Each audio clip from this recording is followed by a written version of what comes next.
ତାଙ୍କର ମନ୍ତ୍ରୀଙ୍କର ସେଟା ପାର୍ଟି ନାହିଁ, ମନ୍ତ୍ରୀଙ୍କର ପାର୍ଟି ନାହିଁ। ଜଣେ ମନ୍ତ୍ରୀ ଯଦି ଶୁଦ୍ଧ ମିଛ କଥା ଗୁଡେ କହିବେ, ଗାଲୁଆମୀ କଥା କହିବେ, ନିର୍ଲଜ୍ଜ କଥା କହିବେ, ଆଠୁ ଦୁର୍ଭାଗ୍ୟ ଓଡ଼ିଶାବାସୀଙ୍କର ଦୁର୍ଭାଗ୍ୟ କ'ଣ ଥାଇପାରେ। ଆଳୁ କହିଲେ ଆମେ ୟୁପିରୁ ମଗେଇ ଦେଇଛୁ ବୋଲି କହିଲେ। ଆମକୁ ୱେଷ୍ଟବେଙ୍ଗଲର ଆଳୁ ଦରକାର ନାହିଁ, ଆମେ ୟୁପିରୁ ମଗେଇଛୁ। କେତେ ମଗେଇଲେ? 20 ଟ୍ରକ୍ ଆସିଥିଲା। 20 ଟ୍ରକ୍ ମାତ୍ର ଆଳୁ ମଗେଇଥିଲେ ନାଫାଡ ଥ୍ରୋରେ।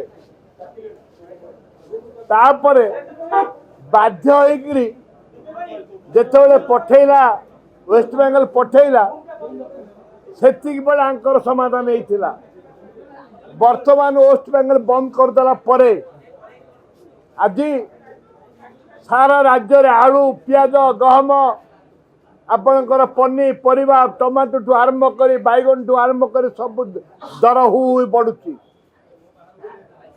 ଉପା ସରକାର ଥିଲାବେଳେ 1 ଟଙ୍କା ବଢିଥିଲା, 1 ଟଙ୍କା। ସେତେବେଳେ ମାଳ ପକେଇକିରି ବୁଲୁଥିଲେ। ବିଜେପିର ମହିଳା ମୋର୍ଚ୍ଚା ଆଳୁରେ 1 ଟଙ୍କା ବଢିଥିଲା, ତାପରେ 2 ଟଙ୍କା ବଢିଲା। ମାଳ ପକେଇକିରି ବଜାରରେ ବୁଲିଲେ। ଆଜି 50 ଟଙ୍କା 60 ଟଙ୍କା ହେଇସାରିଲାଣି। ସରକାର କ'ଣ କରୁଛନ୍ତି? ସପ୍ଲାଇ ବିଭାଗ ମନ୍ତ୍ରୀ କ'ଣ କରୁଛନ୍ତି? ଖାଲି ମିଛ।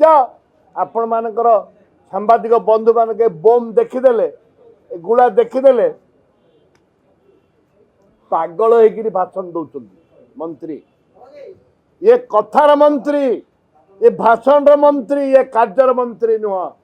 मु तो दाबी करी आज राज्य सरकार आमर जो पैसा ये बापा पैसा जीएसटी पैसा आमर लोकंकर एवं आपणकर जेते अच्छे आम माइंस पैसा विभिन्न स्तर जो पैसा आसूची से पैसा लोक को सब्सिडी दिया जाऊ।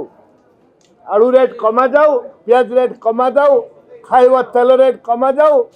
जोपरी भाव गरीब खटिकिया चाषी मूल्य मान को ठीक मूल्य रे तेल, दाली, आलू, पियाज सब दि जाऊ।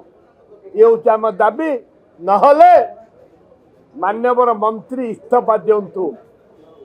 मान्यवर मुख्यमंत्री आम अनुरोध करूँ, दयाकोरी मंत्री विदाय करंतु। अयोग्य मंत्री, योग्यता नहीं सप्लाई विभाग मंत्रित्व नवाई।